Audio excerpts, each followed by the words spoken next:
तो हम चर्चा कर रहे थे इस बात पर कि बिंदुसार जो था वो ब्राह्मणिकल टेक्स्ट और बिहार के बारे में ब्राह्मणिकल टेक्स्ट को माना, या बिंदुसार ब्राह्मण को मानता था, ब्राह्मण धर्म पर ही चलता था। जबकि बुद्ध को हम जानते हैं कि बुद्ध एक अलग रास्ता अपना लिए थे। तो अगर बुद्ध अच्छा रहता तो बिंदुसार भी बुद्ध धर्म को ही अपनाते, लेकिन ऐसा उन्होंने नहीं किया। बिंदुसार जो थे सो वो मौर्य डायनेस्टी के लास्ट किंग थे, और बिंदुसार की शादी जो हुई थी वो हुई थी चलेना से। चलेना जो चेतक की बेटी थी, और तिरसला से महावीर की माँ थी तिरसला, जो कि चेतक की बहन थी। तो ये हम जानते हैं इसमें। और उसके बाद आप जानते हैं कि अंग के बारे में, अंगा डायनेस्टी के बारे में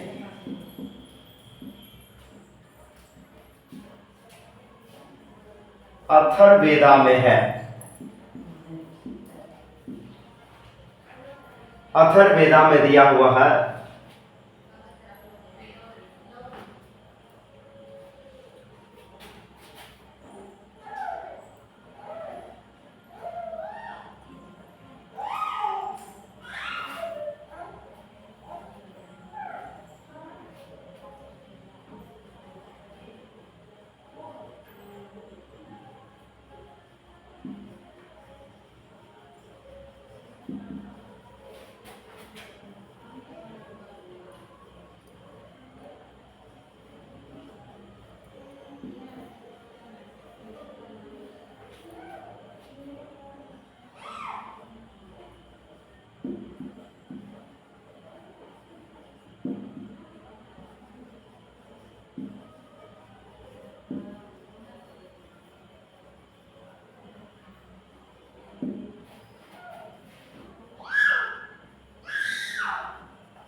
सेल्यूकस भी डिफीट किया गया था, अर्थात सेल्यूकस को चंद्रगुप्त मौर्य ने हराया था, और फिर एक समझौता हुआ सेल्यूकस और चंद्रगुप्त मौर्य के बीच। और वो समझौता में जो है सो सेल्यूकस ने एक मेगास्थनीज को भेजा, जो कि चंद्रगुप्त मौर्य के कोर्ट में बहुत दिन तक रहा। मेगास्थनीज का किताब इंडिका है। इंडिका में लिखा गया है 7 क्लासेज, जिसमें शूद्रा नहीं है। काम के आधार पर वहां पर बांटा गया है। तो ये कहा जाना कि ब्राह्मण गलत करता था, ये कहीं न कहीं इंग्लैंड ने जो ये देखा कि यहाँ पर सभी लोग मिलजुल कर रहते हैं, कोई कास्ट सिस्टम नहीं है, तो यहाँ शासन कैसे कर सकते हैं, तो फूट डालो शासन किया। ये अभी जो कांग्रेस सरकार है वही नीति अपनाती है, फूट डालो और शासन करो। एक हिंदी बोलने वाले को तमिल में लड़ाता है, फिर कहता है कि मुस्लिम को इस पर अधिकार है, फिर कांग्रेस पार्टी इस पर आ जाती है कि देश की संपत्ति पर चंद लोगों का अधिकार है, जबकि उसी कांग्रेस के शासन में वो सब संपत्ति वाले थे। तो ये अधिकार, ये लड़ाना, पैसा हम लगाएंगे तो अमीर हम होंगे, आप कंपनी खड़ा कीजिएगा तो अमीर आप होइएगा, तो किसी का एक प्रॉपर्टी पर हक नहीं है। तो ये फूट डालो शासन करो में ब्राह्मण को छोटे लोगों से लड़ाया गया, ताकि अंधकार में वो लोग रह सके। और जब ये आप वेद नहीं पढ़ते हैं तो ज्ञान का स्रोत नहीं होगा।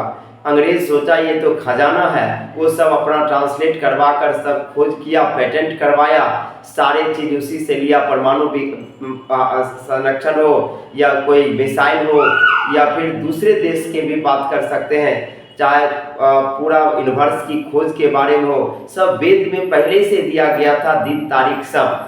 और अभी भी एक पंडित जी पतरा देखकर बताते हैं ग्रहण कब लगेगा, तो ये दिखा सकता है कि हमारा वेद कितना आगे था। लेकिन अगर आपको वेद से अलग कर दिया गया तो आप अंधकार में रह गए, और यही अंग्रेज चाहता था, इसी कारण से उसने बांटा था।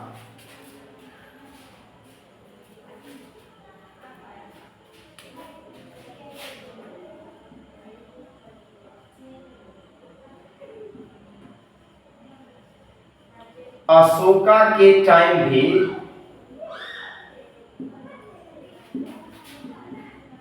सारे क्लासेस थे।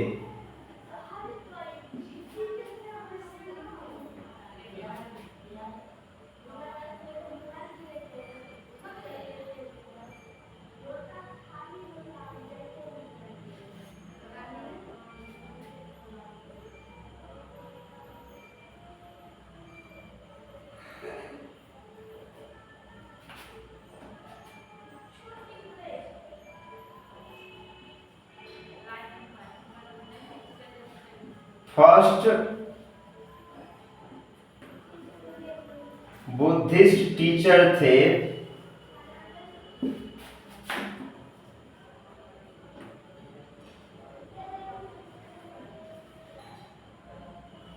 अलार कलाम। अलार कलाम जो थे बुद्ध के प्रथम टीचर थे, बुद्धिस्ट धर्म को फैलाने वाले अलार कलाम थे। तो इसमें हम यही देखें कि ब्राह्मणी की टेक्स्ट के बारे में, कि हमारे बिहार के बारे में यजुर्वेद में है, और बिंदुसार या इस तरह के मौर्य के बारे में भी यथर्वेद में है। वेदों में सारे चीज लिखा हुआ है, और अतिथि देवो भव और इस तरह के स्लोगन्स हैं जहाँ पर ब्राह्मण को श्रेष्ठ माना जाता है और ब्राह्मण सबको शिक्षा देने का काम करते हैं। वहाँ पर ब्राह्मण को अगर गलती भी ब्राह्मण करते हैं तो उसको सबसे बुरा सजा मिलता है। ब्राह्मण गलती नहीं करे इसके लिए रूल बना हुआ है। और उस समय में शूद्र राजा थे, तो फिर अपने आप को मौर्य वंश से जोड़ते हैं।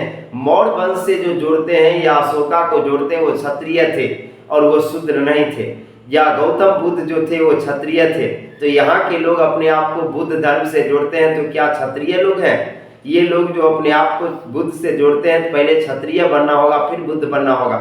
तो बुद्ध बनने चले थे, बुद्धू बनकर चले आए, ये बात नहीं होना चाहिए। और ये बात पर सोचना चाहिए सारे टीचर को कि जो ब्राह्मणिक टेक्स्ट था उसी में, ब्राह्मणिक टेक्स्ट में ही हमें बिहार के बारे में पता चलता है, यजुर्वेद के बारे में,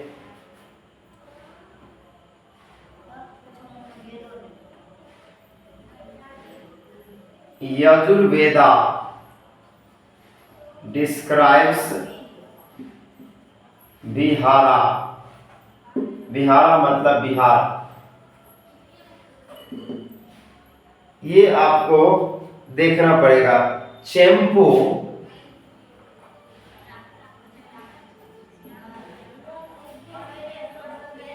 भागलपुर को कहते थे।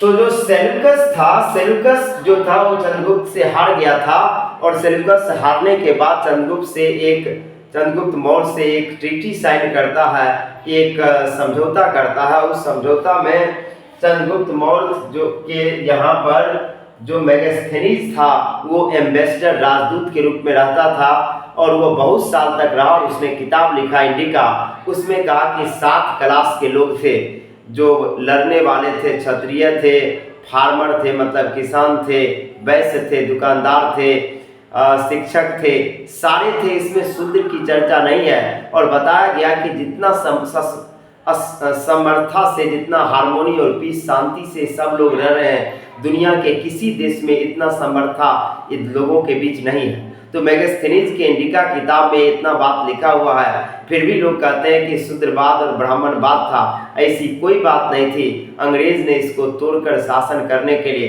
क्यों? क्यों वैदिक के बारे में या मोहनजोदड़ो हड़प्पा संस्कृति के बारे में 18वीं शताब्दी में और 19वीं शताब्दी में जाने। 1924 में जॉन मार्शल के खोज में हमें पता चला कि ऐसी भी सभ्यता थी। उसके बाद हम विवेचना करने लगे।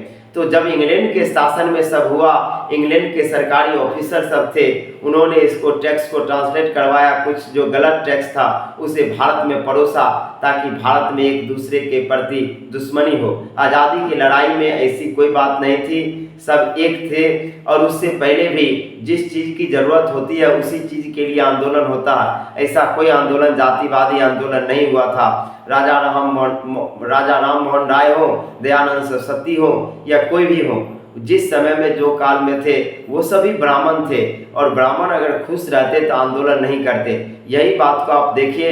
और हम चाहते हैं कि जो भी टीचर हैं इस बात को फैलाएं और इस बात पर अपना विवेचना दें। और सारे आप लोग भी इस बात पर सोचें कि ब्राह्मण टेक्स्ट जो है, वेद पुराण, इसमें जो नॉलेज है उससे हम अलग रखकर उसको गाली देकर क्या हम विद्वान बन सकते हैं? नहीं बन सकते। अगर उसमें कुछ बुराई भी है तो पढ़ के ही जान सकते हैं कि बुराई है। पहले उसको आप पढ़िए, पढ़ने में आपको कहाँ लगता है गलत है, फिर आप कहिए। Thank you very much. आगे का वीडियो लेकर आएंगे कुछ और पर।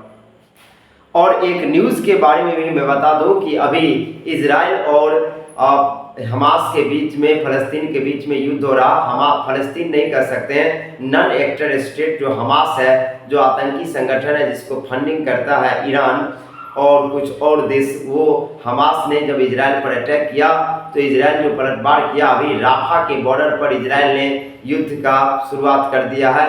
राफा अभी अछूता था, वहाँ पर लगभग 14 लाख लोग शरणार्थी के रूप में रह रहे हैं और उन्हें जगह छोड़ने के लिए कहा जा रहा क्योंकि शायद आतंकी वहीं पर शरण लिए हुए हैं। अमेरिका ने इस पर इजराइल को देने वाले फंड को रोक दिया है और कहा कि इजराइल को उस क्षेत्र में मानवाधिकार का उल्लंघन नहीं करने दिया जा सकता, उसमें नरसंहार की खतरा है। लेकिन इजराइल कहता है कि जब तक हमास को मिटा नहीं देंगे तब तक छोड़ेंगे नहीं। उधर हूती जो है लाल सागर में लोगों को नाको दम किया है, बार बार अटैक करता है। हिजबुल्ला से भी इजराइल को लड़ना पड़ रहा और हिजबुल्ला पर इजराइल ने अटैक किया। और एक खास बात जो आदमी आजकल कर रहे हैं, क्या बोलने की आज़ादी होना चाहिए, मीडिया की आज़ादी, युद्ध के समय में आज़ादी कैसे छीनता है वो देखिए। अल जजीरा टेलीविज़न जो आप जानते हैं कि अरब का है और भारत के खिलाफ भी प्रोपगंडा में उसका हाथ रहता है। वो मुस्लिम देश को IOC अर्थात ऑल इंडिया मुस्लिम ऑर्गेनाइजेशन के कम्युनिटी के साथ रहता है और वह इजराइल के खिलाफ वहाँ पर रिपोर्टिंग कर रहा था। और जब उसमें छापा मारा गया तो कई सारे संदिग्ध चीज़ मिले और कंप्यूटर को जब्त किया गया जिसमें हमास से उसका लिंक मिला अल जजीरा को। इसलिए अल जजीरा टेलीविज़न को इजराइल में बैन कर दिया गया। इस पर लोग आवाज़ उठा रहे हैं कि ये स्वतंत्रता आज़ादी की, स्वतंत्रता की, बोलने की स्वतंत्रता पर एक घात है, लेकिन देश की सुरक्षा बोलने की स्वतंत्रता से ज़्यादा नहीं होता है। इस बात को देखेंगे।